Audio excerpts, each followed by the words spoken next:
over me. She's over me. She comes in with her hypnotic dance. She holds me here with only a glance. She's over me. She's over me.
All right, everybody. Thank you very much. I'm Brent Thomas, and you are now watching the Paranormal Portal. If you're not familiar with it, that's where you are. And not only the Paranormal Portal, but these are Night Terrors episodes. And tonight, we're kind of unveiling our brand new format as it's coming into play, as it makes sense. I don't know if anything ever makes sense, but you know what I mean? Like, I'm just always trying to innovate and develop and keep this as fresh as possible. So I've been working on some ideas that I'm going to be unveiling for you guys tonight. First of which is that this is a Night Terrors, but it's not just ghostly encounters. How you doing, Isaac? Good to see you. Good to see everybody that's coming in. We appreciate your patronage here on the portal. It means the world. And if you're brand new, please like the video, of course. Like the video. That helps us out a bunch. Subscribe, hit the bell, and become part of the family. And share the stream to your social media. Let other people know about the Paranormal Portal. And we'd be greatly, greatly honored and appreciate it a whole lot. But the biggest change tonight is that it's not just ghostly encounters on our Night Terrors. We're going to start other segmented shows having to do with other topics. Tonight, of course, being UFO encounters. And we're going to cover that tonight. I hope it goes well. I think it will. I've been doing the portal for a long time now, and certainly UFOs is not a new topic. It's not a new stretch for the show at all, but this is our first Night Terrors that's dedicated just to the UFO phenomena. I've done that a long time ago. I used to do other topics as well, but it just, became I don't know, almost a rite of course to just make the Night Terrors into ghostly encounters and then cover everything else, everything on the 2-hour shows. But I kind of like the idea of mixing this up. And then we got a new segment we're going to be introducing towards the end of the show that we'll be getting into, and it's Trail Cam Terrors, and unveil an image every night and discuss that a little bit. Some of them are they've been around the block hundreds of times, but you might see something new. You might see something that you never saw before. And so, with all that, I haven't even connected the phones yet. I was so excited about that new format that I forgot to connect the phones. So we're going to give that a shot here and see if they connect tonight. If they do, that'll be great, because we can have discussions as well throughout the course of the show. What the hell is this? Oops. Look at that. We've got rings and stuff. I don't know. Hopefully it'll connect. It's just ringing. This is kind of what it did last night. I don't know what's going on with this service, but it seems like it's not as reliable as it once was. And I apologize for you having to listen to the ringing of the phone, but I didn't do this before the show, which I should have. But it's because I was so excited to bring you the new shows. Yeah, I don't know. This should be answering like instantly or within a couple rings, and it's just I don't know, poop in the bed here. So again, that'll be something for me to work on tomorrow, because we're definitely going to want the phones for the Friday show. So that's not going to work. We're not going to have the phone lines tonight. I do apologize, but please, if you want to say something to me during the show, but do the @ sign, the ampersand and Paranormal Portal, and then, make your question in as big letters as you can. And I'll do my best to see it. I usually see when people tag me, the Paranormal Portal, I usually see it. So I'll be watching for it as best I can, but we'll see. We'll see. But that's all I got on the front end. So without further ado, I hope you're all ready. Turn on the lights, grab a nice drink of your choice, curl up in a blanket, and get ready because it's time for bed.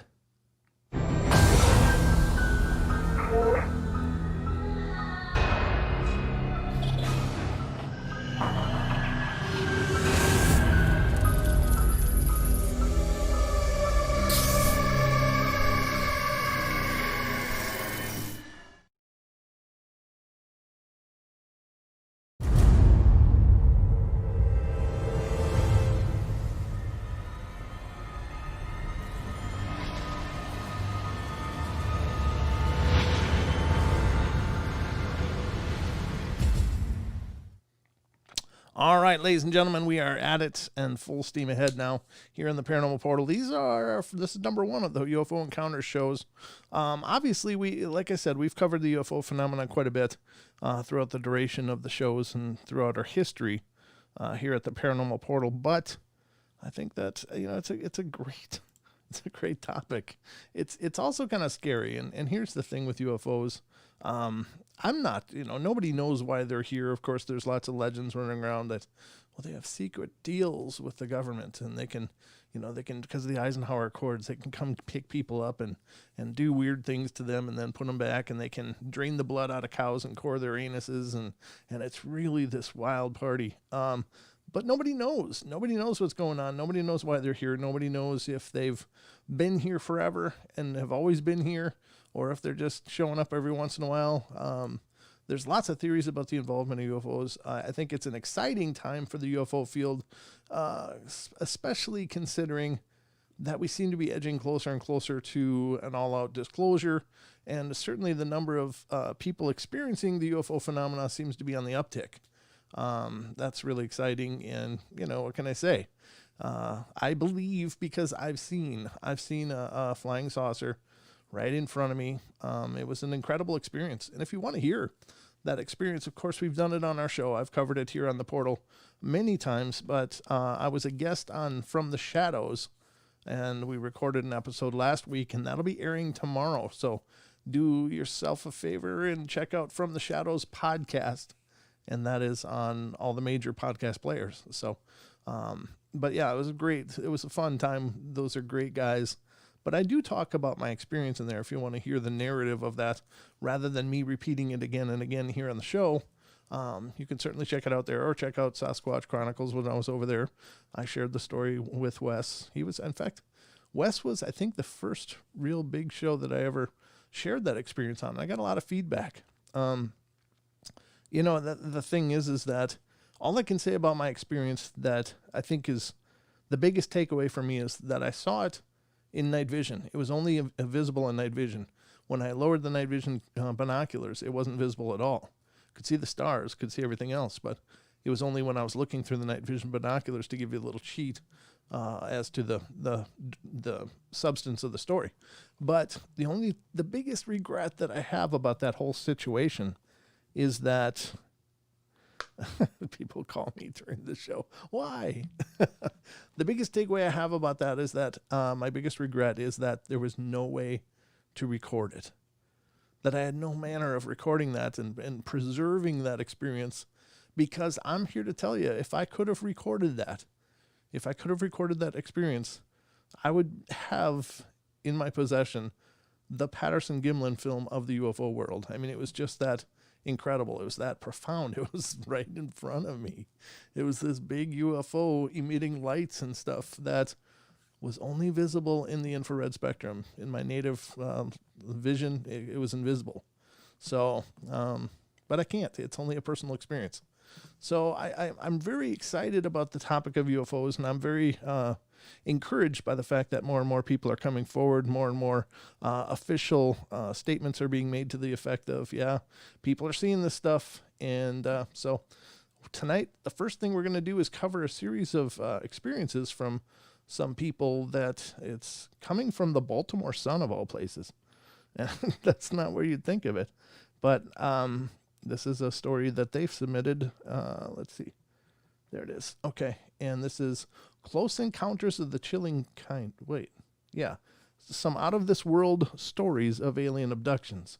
Now, some of these are going to be real redundant because, of course, I'm sure Betty and Barney Hill will be mentioned in here, and several others that are probably really just a matter of course for every one of these articles that pulls up, abduction stories, because Betty and Barney Hill story, if you're not really thoroughly familiar with that story, you should really check it out. I mean, if you just heard of Betty and Barney Hill got abducted and blah, blah, blah, and now they came, they did reverse, regression hypnosis and recovered these amazing memories and these experiences, the end. But the substance of their experience, the fact that they came back with physical evidence in the form of some damage and some stains on Betty's dress that are unidentifiable, whatever the material or substance is on her dress, along with, the fact that Betty and Barney Hill were really well regarded. They were regarded as real stable, real people, and they were impeccable witnesses in that regard. But if you listen to the stories and you get the in-depth scoop on that, it's pretty amazing what they experienced. So, but let's read the article. We'll find out what it says in just a moment here. So this is Close Encounters of the Chilling Kind. Nightmares are real. Some out-of-this-world stories of alien abductions. I'm going to take a drink first. Ooh, wet that whistle. All right. Are you ready? Okay, here we go. All right. Oh, man, let me blow this up. I'm going to have to be doing this show with bifocals pretty soon. It'll be looking down my nose and stuff. It's happening, folks. I'm aging. All right, the nightmares wouldn't stop. The sudden, bizarre, unsettling nightmares. They were always the same. They seemed almost real. Leah was sitting in a booth in a small, empty room with gray walls. A monotonic voice behind her said, "Don't move, or you might be hurt." Well, she felt paralyzed. She could hear clicking noises, like an X-ray machine. And suddenly she was lying on a table. A bright light shone in her eyes. She sensed people moving around, examining her. Then she was sitting up, facing a short creature, so hideous she couldn't look at his face. From a box, the strange being removed a shiny needle. At the tip was a silver marble. The creature moved closer towards Leah. At that point, Leah would jerk awake in her bed, terrified and drenched with sweat. Her screams would awaken her parents, but her mother, Leah recalls, would always admonish her, "It's just a nightmare. Everybody has them. Watch all that scary stuff on TV, and that's what happens. You shouldn't watch it." Leah now believes it wasn't just a nightmare. She believes it was real. She is one of the people whose stories you might expect to see in a supermarket tabloid under the heading "Humans Who Believe They've Been Abducted by Aliens." Leah is 25, lives in Prince George's County, works at a bank, and is engaged to be married. She is thin and has blue eyes. She is, in her words, average looking and average in every way. Knowing that most people react with scorn and ridicule at the mention of UFOs and extraterrestrial life, she asked that her last name not appear in this story. "I used to think I belonged in a mental institution, to be honest with you," she says, "but I don't think anymore that I'm crazy. I go to school. I work full-time. I pay my bills like anybody else. I think other people think I'm crazy." The subject of abductions and by space aliens is so far out there, so utterly fantastic that most people, even in their wildest imaginations, cannot begin to fathom it. Many will not take it seriously. It is unbelievable, unthinkable. The subject is also deeply disturbing. They are not pleasant stories of people out making or raking leaves and suddenly beamed into a UFO, subjected to a little cosmos comedy and sent back to their yards chuckling. These are chilling accounts of people who say they've been kidnapped, confined in spaceship examination rooms, probed, prodded, and examined by aliens who seem primarily interested in sexually related activities. Their stories more resemble reports of rape than they do of heartwarming visits by ETs. Around these alien abduction stories, an industry has been launched. It soars far beyond the tabloids. There are best-selling books, popular films, primetime television shows, mental health professionals gathered at the Massachusetts Institute of Technology last summer for a conference on abductions. In Maryland, across the country, have blossomed support groups where people who believe they've been abducted can share their stories, away from the ears of those who might mock, exploit, or be titillated by their anguish. And of course, there are the scientists, from the internationally known astronomer Carl Sagan to Navy physicists from Maryland, and a plethora of researchers lining up on either side of the highly charged issue. What's really happening? No one knows for sure. But one thing is clear. Something has shattered Leah's and others' calm, secure existence on the planet Earth. Whether the rest of us accept or reject their stories is irrelevant. We cannot assuage their fear. It is palpable. The torment is real. Leah began while she was in the 4th grade. She remembers clearly. She was outside her apartment in Prince George's County playing with her sister and other children, and it was dusk. They heard a hum or a buzz, like a swarm of bees, and they saw a disc-like object, wingless, silver gray, a row of lights along the edge, creep at treetop level over the apartment complex. It hovered above the parking lot between the buildings and then drifted away. Leah and her sister ran inside to tell their parents. The girls even drew pictures. My father wanted to call somebody, Leah says, but my mom said no. We'd made it up, but all of us saw it. We talked about it for days at school. Well, shortly after that, Leah says the reoccurring nightmare began. She dreamed it on and off for a decade, from when she was 10 until about the age of 20. Dreams are only part of her story. When she was 12 or 13, she and her sister, who is 2 years younger, were staying at their grandparents' house in St. Mary's County. They were in separate beds in the same room when a ball of lightning, as Leah describes it, passed through a window and a curtain into their room. About the size of a tennis ball, it glided between the beds, bounced off a door, and vanished. A couple of seconds later, another ball did the same thing, and then another. Leah says there might have been 20 in all. She and her sister screamed. 5 other people were in the house, but no one heard them. And Leah finally escaped into the hallway. Her next memory is of waking up in bed the next morning. None of it made sense. None of this made sense. Sorry. She says her sister remembers the balls of light, as well as the UFO over their apartment building years before. But her sister, Leah says, won't talk about it with strangers.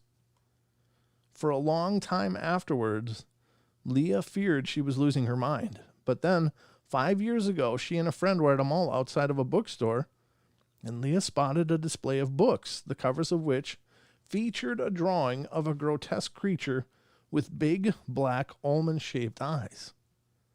The book was Communion, the writer Whitley Strieber's account of his abductions by aliens. Leah pointed at the drawing and screamed, oh my God, that's them, that's them." They were the creatures in her nightmare. That's where it all registered, says Leah. That's when I said, wait a minute, something's going on here. It was the first she had heard of abductions by space creatures. She read the book, and then a couple of others on the subject. She became convinced that the terrifying events, the nightmares, the night of the lights, perhaps other unexplained events as well, had been abductions. Leah's not alone. Some researchers estimate that thousands, if not millions, of humans have been abducted and studied by aliens. They based that estimate on a 1991 survey of 5,947 Americans by the Roper Polling Organization.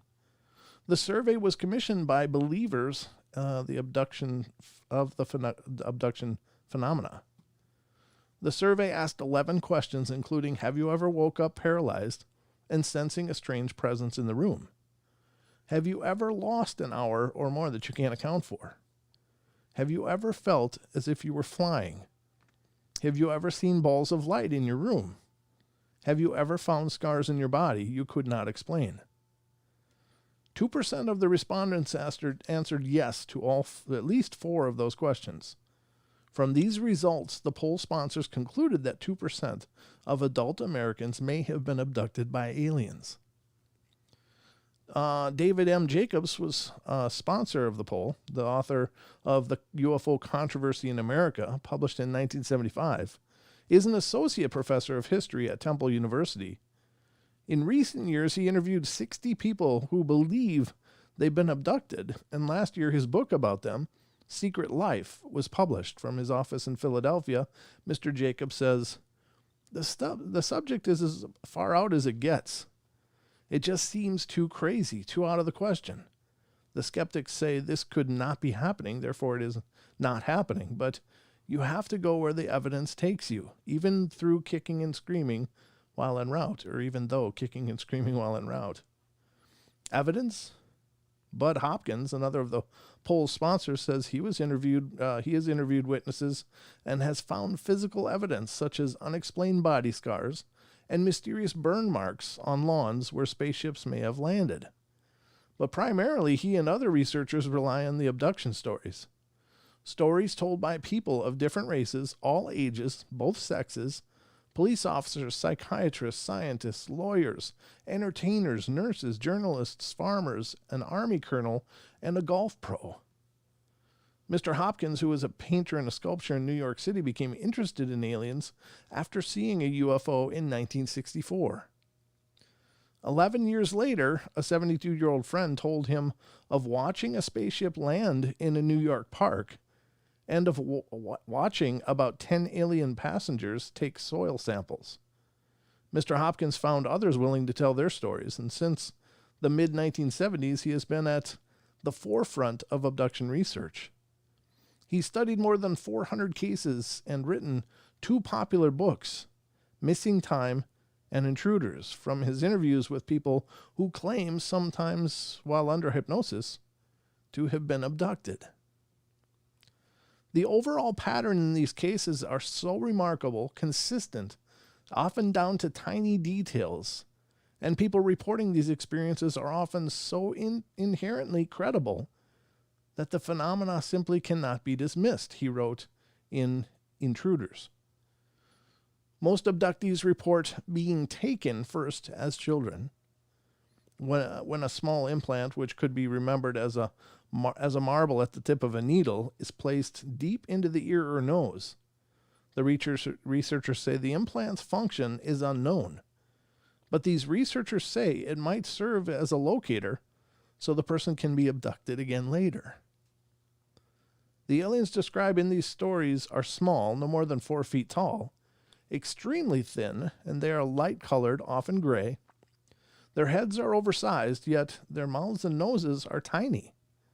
They have no ears or hair. Their eyes are large and black. Nearly all the stories involve spaceships parked on the ground or floating in the air. The victims are examined in a room resembling a hospital operating room. The methodical creatures use a variety of devices to examine humans from head to toe, occasionally leaving scars, but the aliens, it seems, reserve special interest for the human sexual organs. Here is where the story, if it hasn't already, will almost certainly strain your credibility, or your credulity, rather, to the breaking point, Mr. Hopkins wrote in Intruders. Okay, so it's just a caveat here. This is, I always try to keep it real clean, obviously, because we have people of all ages listening, but, just so you're well warned. I don't know. I haven't read this, so I don't know how deep it goes. Through interviews with people who report abduction stories, Mr. Hopkins and Mr. Jacobs came to believe that these aliens are, and have been for several decades, conducting some sort of breeding experiment with human beings. This involves the taking of sperm and egg samples, the I don't know what, the pound eye, what the hell is that, hash eye, implanting of a genetically altered embryo into women, the extraction of the fetus, and finally the external incubation of the fetus. Women have sometimes reported that they presented hybrid babies and expected to mature and even breastfeed them. It's very hard to think of this as some wonderful new adventure, Mr. Hopkins says. Maybe an extraterrestrial species is introducing a desirable human characteristic into its own evolutionary cycle, say the researchers. Maybe it is reducing the difference between its species and ours. Maybe it is seeding another planet, or maybe it has a plan to completely beyond the comprehension and imagination of the human brain. Yeah, right, say the skeptics. The astronomer Carl Sagan says that he's open-minded to the prospect of intelligent beings living in space, but he doesn't believe they're sneaking into bedrooms and tormenting Earthlings. Tell me, he says, which is more plausible? We're victims of a massive invasion of alien sexual abusers, or people are seeing things that just aren't there.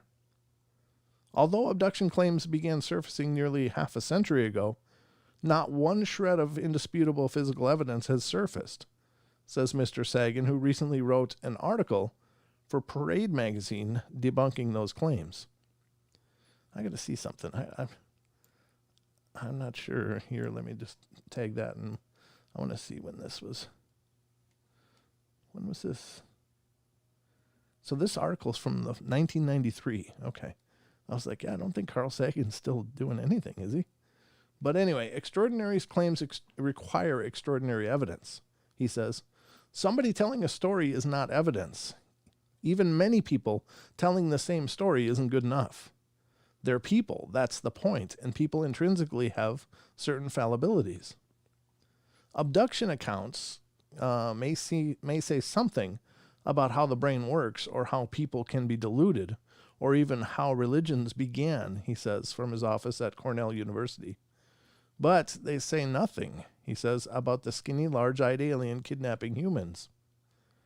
There's a better chance of your getting hit on the head by one of Santa's reindeer than of you being abducted. I don't know about that, says Phil J. Glass, a retired senior editor and now contributing editor at Aviation Wake and Space Technology magazine. I will say, slightly tongue-in-cheek, there's better evidence for the existence of mermaids and Irish leprechauns. Mr. Class, who lives in Washington, says has tried to verify UFO cases for nearly 30 years and has not found a credible one. In his 1980 book, UFO Abductions, A Dangerous Game, Mr. Class contended that people who believe they've been abducted by aliens need treatment by qualified psychotherapists, not UFO cult gurus. Robert Baker, a retired professor of psychology at the University of Kentucky, has written derisively about alien abduction stories. He says, some are simply fabrications or the recounting of stories gleaned from books or movies, while others are products of psychological disorders. The stories may be repressed memories of childhood abuse or surfacing in disguised form, he says, or they may be the type of vivid, realistic dreams occurring as a person falls asleep or wakes up. Hypnagogic or hypnopompic hallucinations. And he says some people who believe they've been abducted may be fantasy-prone or psychologically disturbed. Anyway, Dr. Baker says, if this phenomenon were as common as Hopkins and Jacobs would have us believe, the sky would be filled with special spacecraft abducting people and back and forth. UFOs would be stacked up like aircraft coming in at O'Hare. The believers and skeptics counter each other point by point. Both sides publish newsletters buttressing their claims, and both produce mental health specialists who pronounce judgment on the sanity of the victims. But in the end, what are we left with? The stories. Leah started out thinking she was dreaming or hallucinating, and after coming to believe, she had been abducted, she contacted a representative of the Mutual UFO Network, or MUFON, an international group interested in UFOs, and she was referred to Bob Oshler, a former National Aeronautics and Space Administration mission specialist who lives in Edgewater in Anne Arundel County. Mr. Oshler, who became interested in UFOs as a boy, is intrigued with the technology of craft from outer space. How did they get here from there? For the past 2 years, he has researched UFO sightings full time. On his front door is a brass plaque that reads, "UFOs are real." I like that guy already. He invited Leah to his home, and after a couple of meetings, he suggests she undergo hypnosis. Some abductees remember only snippets of their experience, but find they can recall more during hypnosis. A psychologist hypnotized Leah at Mr. Oshler's home, but Leah says few hidden memories emerged. Mr. Oshler is starting a support group for abductees, one of dozens forming across the country, he says. About 30 people, including Leah, have signed up. Bruce S. Maccabee, a research physicist for the Navy, will also attend. The Frederick County resident has researched UFOs on his own for years and is a longtime leader in UFO research groups, one of which, the Fund for UFO Research in Mount Rainier, Maryland, sponsored the Abduction conference at MIT. At the organizational meeting of Mr. Oshler's support group, Dr. Maccabee told the participants, "JTC, this subject is so weird, so misunderstood, that all we can do is hold your hand and make you realize you're not alone." Well, that would be a relief to Leah. Strange things continue to happen to her. Not long ago, she says, while visiting friends in West Virginia mountains, she was floated out of the house, taken aboard a spaceship, and handed a baby. It was a boy with leathery skin, a thin neck, and an oversized head with patches of red hair. It had huge eyes, she said, but they weren't coal black like those of the adult aliens. They were blue. "I don't know why. I know this sounds strange," Leah says in a voice trembling with emotion, "but as soon as I held him in my arms, I knew he was mine. I felt like I was his mother." She rocked him and talked quietly to him, she says, as several aliens watched. Leah hesitates and says almost apologetically, "I know this doesn't make any sense." Even though she has trouble sleeping and often feels as if she's being watched, she says she has kind of gotten used to the idea of being abducted. "I don't like it, but there's nothing I can do about it, as far as I can see," she says. "If they were going to hurt me, I think they would have done it a long time ago." She knows what the skeptics say, but she says they don't give people enough credit for knowing the difference between what's actually happened to them and what they might have imagined. Leah says she was never abused as a child. She says she has no reason to make up a story so crazy and bizarre. Why does she think the aliens chose her? "I have no idea," she says. "I don't know who they are, or where they come from, and what they're doing. Nothing. I just want people to understand that this is real. This is happening. It's out there, and you're going to have to accept it sooner or later." Is she absolutely sure that her torment has been caused by aliens? "There's no doubt in my mind," she says. "And I know they'll be back." I think that's a great article. It's obviously older. It's an older article, but I think it's very well done and represents a really good cross-section of the abduction scenarios. I'm just glad it wasn't a regurgitation of a bunch of other ones, That to me is important because, of course, the golden ones like Betty and Barney Hill and several others are fantastic accounts of something really incredible happening, but they're not the only ones. There's so much more, and I think to continue to regurgitate Betty and Barney Hill and Whitley Strieber and these really famous abduction stories, it's like there's only so much you can work out of them, or a Travis Walton story or whatever. There's only so much information you can glean out of them without being the person yourself, so it's, and I think all of them are incredibly interesting and absolutely profound and bizarre, but at some point, they've told you everything they can share because there's only so much to the experience. But, that's not me saying, hey, you should not listen to those anymore. I mean, go ahead and research them if you haven't. I just realized I never did this, did I? Another thing I forgot. My God. But I just think there's so many more stories out there that we haven't heard and are waiting to be heard. And so I like the article for that it wasn't just a revisitation of the same stories over and over again. It's something new and something different. Now, I do think, sometimes it feels awkward to hear the skeptic's point of view because automatically it feels like, because you believe in something and somebody tells you no, you feel attacked. I mean, we all go into this defensive mode, like shields up, but the point they're raising isn't beyond belief, Brent, do you suppose that a percentage of these sightings are or could be man-made? Sure, I think so, to a degree. I don't know how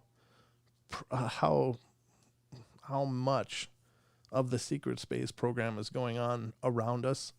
According to some people, you'd swear that nearly, a high percentage of every sighting is one of our craft. And I don't know. I don't know if that makes sense or not, because if it's a secret program, why would they continue to put it out there for everyone to see? That's a good way to make things not secret. I think that there's a strong possibility those craft do exist, like the TR-3Bs and man-made reverse engineered craft. I think there's definitely something to that, but I have a hard time believing anybody that wants to uphold the secrecy of something would continue to showboat it around populated areas and stuff. I mean, that just doesn't, to me, that doesn't make sense. There's, I don't know, that's just my 2 cents on it, but a lot of people swear those, that our man-made stuff is flying everywhere and maybe trying to create hysteria or whatever. I suppose it could be a psyop kind of thing like that, but I don't know. It's hard to say. I don't know. That's a good question, Titan, because could it just be some kind of mind screw to somebody, like trying to, I don't know. I don't know what the purpose of it would be, though, unless it's just to break somebody's will or something. Like there's a reason they target certain people to do these kind of things to, because it automatically is going to destroy somebody's credibility in a lot of people's eyes to say, I've been abducted. Well, I've never have that I know of, but it can certainly affect the way a large part of the population would observe that person. So if somebody seems to be perhaps a political rival or something, just fly the man-made craft over, suck them up in the tractor beam, and subject them to all kinds of horrors, and then put them back and watch them cringe. I don't know. It's possible. I don't even know. I mean, it's all speculation, right? But I know in my heart that there's a significant percentage of people that are telling the truth. I don't know how you could break it down with any accuracy, but as I was stating before, the skeptics, I think you gotta listen to what they're saying, because there's truth to that. Now, any of you out there that are involved in other groups, whether it's a Bigfoot group or it's a UFO group or a psychic group or something, there's always some people in there that are making these extraordinarily profound claims about everything, and they're grabbing every bit of attention they can. And they tend to be very narcissistic and make every discussion about them or their opinions and stuff. And those are the kind of people that are also representing these things, these fields. And they're representing them to the skeptics too. And of course, it's hard to assume credibility for everybody that makes the claim. And I think that you have to take each case in its own merit. Certainly there's people that have psychological issues that are making all kinds of fantastic claims on both sides of that issue, for that matter. Because I think that a skeptic, which is just absolutely adamant on being skeptical, just for the sake of being skeptical and denying a possibility, I think is almost a mental illness in itself as well. if nobody is, if somebody's unwilling, absolutely unwilling to entertain, even, whatever kind of evidence is presented, if they're not even willing to address it, then they're coming from a different kind of mental illness. And that is denial. I mean, it's, I don't know if that's really a mental illness, but a pathological denial has to be almost a mental illness. When if you look at the evidence and then you come to the conclusion, I just can't jump on board with this yet, but it's interesting, but I don't believe it. Okay. At least that person has entertained both sides of it. And for whatever reason, they're not willing to acknowledge it. Okay. That's an objective review. But to just say, nope, that stuff's fake. Well, look, I can show you this, this, and this. Nope, it's fake. It's all fake. Everything's fake. Fake. So that's almost a pathological denial, and that's not really grounded either. So, it seems like right now in this country, there's these polarities that have emerged. And often we mostly see it in political issues, but you see it in everything else too. You'll see it in scientific issues and spiritual issues and esoteric issues. There's these polarities of people. The yes there is, and there's the no there isn't. And it's gotten to the point, and I realize I'm preaching to the choir here, but it's gotten to the point that to have an opposing viewpoint is a revolutionary act. It's just horrible. And that's not grounded in reality. If you can look at situations and come to conclusions and entertain all the variables and still maintain your point of view, then cool. At least you've reviewed it. At least you've acknowledged that there is a differing opinion. Even though you don't subscribe to it, you don't condemn that other person for having that different opinion. And that to me is a terrifying new development. And ask yourself that question, each and every one of you. Like, when you're listening to whatever your side you're on of whatever issue, when you're listening to the other side talk, do you even listen? Are you willing to at least listen?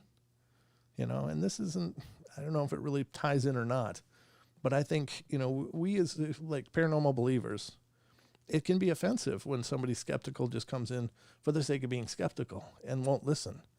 And you wonder, it's like, why won't you hear this? Why won't you at least listen to this? And, it's hard to respect that. But it's happening politically, it's happening spiritually, it's happening in every facet of our society, this division. And it's just terrifying. I don't know. Brent, would you agree the only defense for credibility is others' similar experience? No experience, no belief. I'm trying to understand what you're saying. Would you agree the only defense for credibility is others' similar experience? No experience, no belief. I'm trying to conceptualize what you're saying here. It's something not making sense to me. It's not the way you wrote it. I'm just bricking here as I'm reading this. I think that you can certainly have an opinion even without an experience, but I think you at least have to give credibility to the fact that somebody claims they had an experience. Like, just because you haven't had an experience, you deny everyone else can have that experience is not, that's another pathological denial. But Brent, the fact that people dismiss others' experiences. Okay, so we are on the same page. I think for those without any firsthand experience, to come to the face of somebody that's had an experience and is making a claim and saying, no, you didn't, it's obscene. It's an obscene thing, because how the hell can anybody know what you've experienced, what you've walked through, what you've been through? And who can sit in judgment of that, really? I mean, really. It's like my experience. Now, I've been really fortunate in the fact that I've shared the story many times of what I've seen. I've never had anybody approach me and say, you're so full of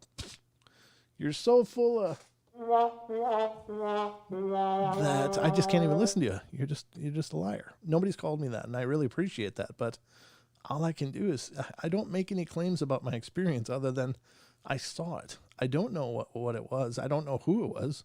I don't know if it was something we made. I don't know if somebody else sent it, but I do know that I saw it. I know I experienced it. And you're right. I think that I don't know, voracious attack that people have for experiencers. No, you didn't. You did not see that. That did not happen. That's almost as mentally crazy as somebody, saying some of the really crazy things out there that people say. I don't know.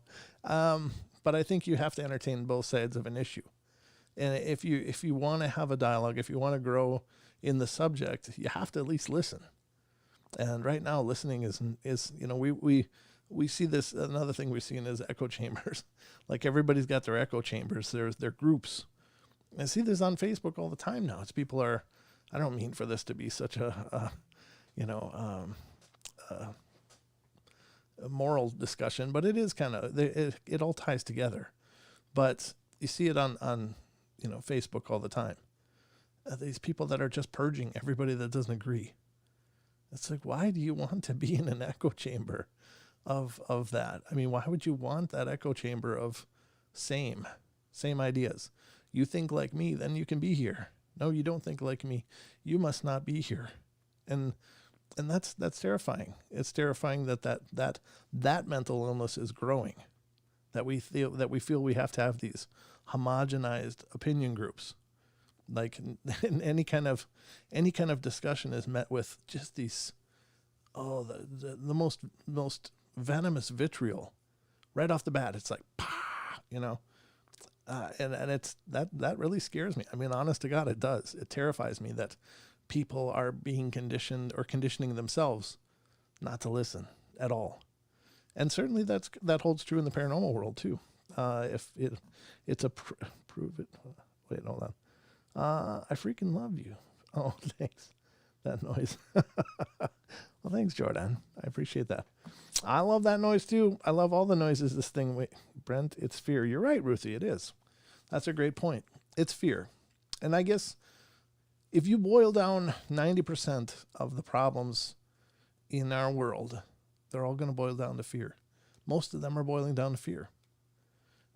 People that have anger issues, they're afraid. So they've learned somehow that anger at least looks strong, but fear looks weak.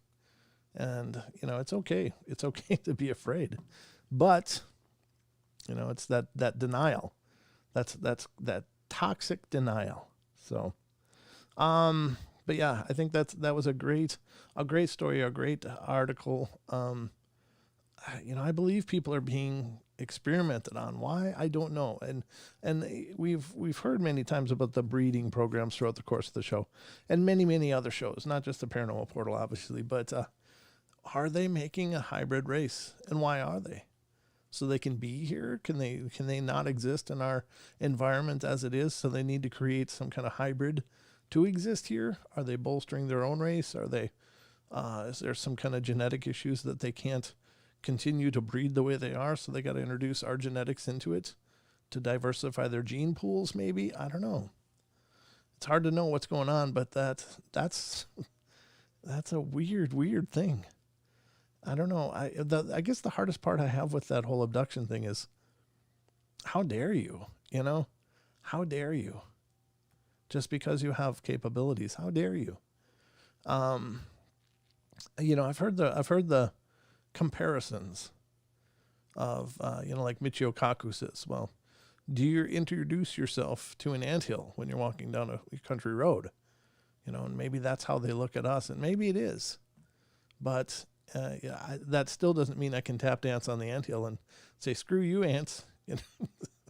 I think that, there's if these are evolved beings, and I believe they are to a great extent, but if they are evolved beings and they're coming from some developed place that's so far advanced to us, then why isn't that ethics and the morality of that as developed as well? That to recognize the sovereignty of another being, and these abductions don't seem to. And maybe it's just me on the outside of this issue looking in, but I think if anybody sucks you out of your window, brings you into their craft, and starts poking and prodding you and tagging you, that's there. I don't know, and I know there's comparisons to like biologists tagging cattle or moose or something so they can track it or whatever, and maybe that's kind of what they're doing, maybe, but if they're so advanced, they should be able to just know where I am. They don't need to put a tag on me and subject me to probes and stuff. That's just not okay. But again, I don't pretend to know. I don't pretend to understand. This is just me talking. But I got a lot of questions, obviously. That's why I do the portal, folks, so we can have a discussion. Oh, man, I wish the phones worked. That just sucks. But yeah, what is this? I agree, Brent. Thank you, Ruthie. I like when you guys agree.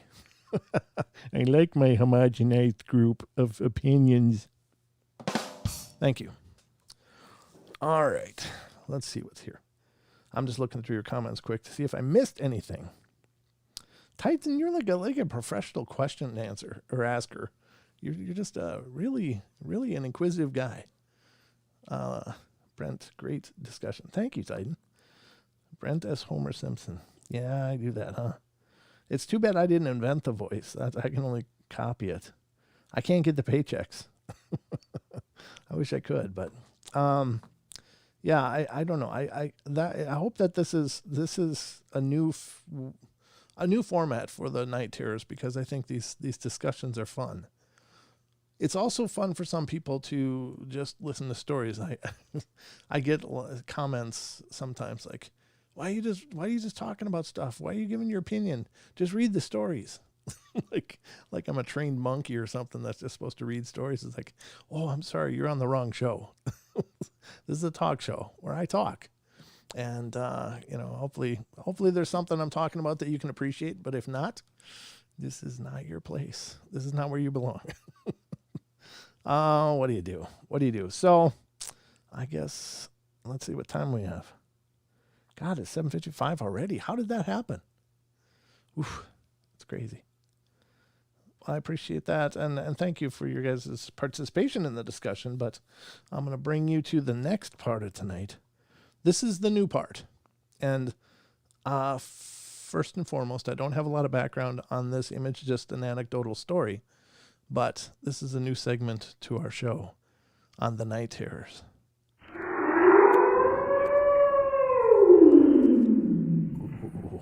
Welcome to Trail Cam Terrors, ladies and gentlemen. This is going to be a quick segment that I'm going to include on the end of these Night Terrors because I think these things are fun. Again, a lot of us have seen a lot of the same issues or images forever, and there's a lot of classic images out there, but I think some of the stories are pretty profound. Now, the first one that I'm going to bring in, this is the only one I'm going to do one a night, so don't get too excited. This is going to be a big segment. But this one that I'm about to show you, I think is my all-time favorite as far as trail camera images are. And I don't know much about it. I've heard little blips and pieces of it.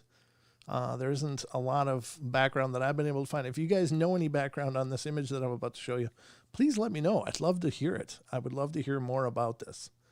But this is apparently a trail camera image that was taken in the wilds of the United States, apparently. And let me put it up. Boom. There it is. This is one of my all-time favorites, and I'll tell you the reason why. It's not really terrifying, but the story goes that the people that lived around this area were noticing lights in the woods. Now, how often have we heard the stories of the will-o-wisps and things like that? These orbs moving around the forests and stuff. And I find these incredibly interesting because I've heard stories that were mentioned of these orbs forming into beings. And I think this may be what we're seeing here. Now, is this perhaps some sort of I don't know, an elemental spirit, a nature spirit that was never human, but it does appear to be like what we might expect a fairy to look like, or something like that, some kind of angelic or energetic being that is in charge of an area. And it looks like this is like a caretaker of the forest. And I love that image. I think it's just beautiful, and it's encouraging, and I hope there's things like this out there. I think, I think that our wild places are a different world. They are a different world completely from the one we live in. We love our forests and stuff, but that's, the extent of that is, hey, let's go look at the forest. Okay, we're done. Let's go back home. And so we go there. Now, I think forests are very spiritual, energized and powerful places. Many people talk about, energetically, they speak of going into the forest to release, to baseline yourself, to cleanse the over energies and the craziness, and to just kind of reset. So I think our lineage is tied to these wild places, but our lores and legends are full of stories of beings that live in these woods, these magical, strange beings that live in the woods that we don't really understand. And we've covered, several different types on this show. But what is it? Is it real? Now, I've never heard that this image has been debunked. And I hope it never is, to be honest with you. But apparently, after seeing the lights in this forest, this person decided to hang up a trail camera. And it's like above a road or a path or something like that. You can see the bit of the road. Let me get it up on screen. How do I do this? I can't, I guess. I can't because it's set to be in the production software. But there does appear to be a road that is standing over. Now, it could just be an overexposure with some photoshopping. It could just be some fabricated image, but apparently it was from 2011, July the 4th of 2011.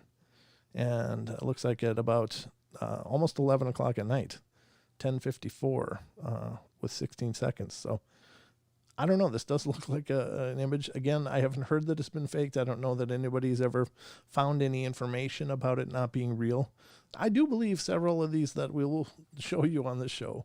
I do believe that there will be fake ones that we're going to be covering, and I'll certainly point out what I think on those as well. But I love this one because it's kind of like a spirit of the woods. I don't know. It just brings me back to a hopeful, peaceful, magical time in my life when I expected to see, magical creatures. And maybe this is, maybe it is, maybe it isn't, but I love this image. Let me know what you guys think, if you like this image or not. Or, again, if you know any more background on this image, let me know. I'd love to hear more about it. I used to camp in state land, no people, thousands of acres, many strange things in there. Very cool, Sandy. Yeah, I've seen awesome things in our canyon, Ruthie says. Let's see, any other? Yeah, that's true, Titan. Ruthie, you better call in with some of the stories. I want to hear them for sure. But we need a working phone line first. But yeah, I believe these. And maybe it's childish fascination of mine, but I've never gotten rid of it throughout the course of my life. Even as jaded as I've become, I still am hopeful that there's these beings that are good and light and wonderful, and they help to keep balance in our world, and they help keep the wild places healthy and clean. At least I hope they're out there. Maybe it's an angel. Could be an angel. But it does look like it's carrying a wand or something, or something. It really is pretty magical picture to me. I saw this and I went, oh. I felt better after just seeing it. It was just beautiful. Fresh. Makes me happy anyway. I get happy when I see this picture. I hope it made you guys a little happier, and I hope you enjoyed the journey tonight. I know I did, and I enjoy every time we get together and do the shows, so I hope you've enjoyed this journey tonight. And please let me know in the descriptions if you think this new version of the Night Terrors is a better version. I really appreciate your opinions.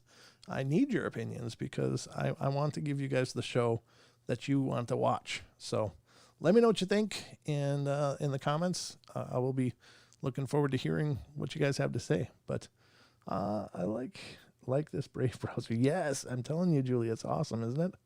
The Brave browser is the stuff. If you're looking for and this is something I talked about last night on the show, but if you're looking for a browser that doesn't load 50 million layers of ads and has tracking and all that other garbage that's into all of the other ones, look into something. The one I'm using right now is called the Brave browser.